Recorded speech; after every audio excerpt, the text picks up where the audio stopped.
I wanted to give an example here. So this is an impact assessment from Cyclone Jacques in 2008. And I went out in the field with some representatives from CARE who were doing the assessment. And I think this kind of gets at this circle that we are talking about.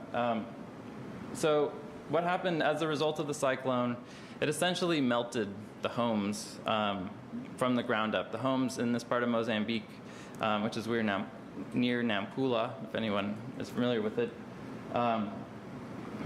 The homes are built mostly out of mud blocks and sticks.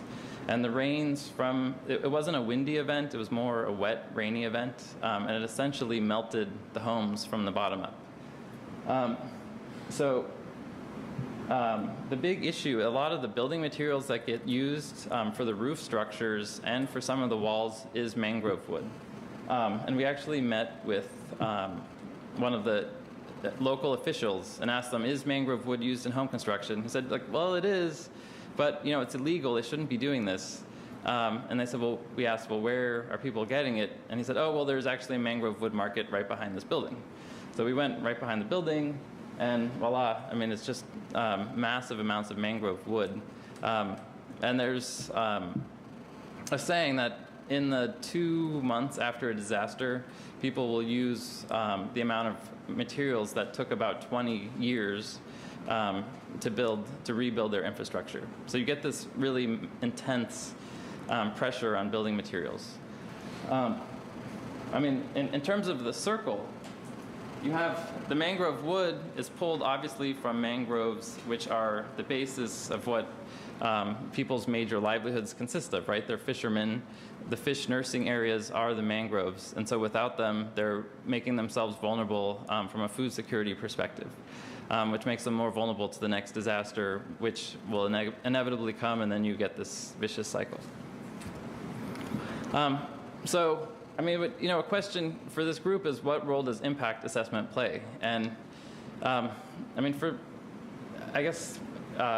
this yesterday, and I'll mention again today that, and I worked as a consultant to federal agencies doing environmental impact assessment, and so many times these impact assessments get contracted out, or environmental work is given to another agency, and it's not truly integrated into what the operation is. And instead of producing a beautiful piece of 300-page environmental assessment that's going to look good on the shelf, the big question is, how do you actually make it an effective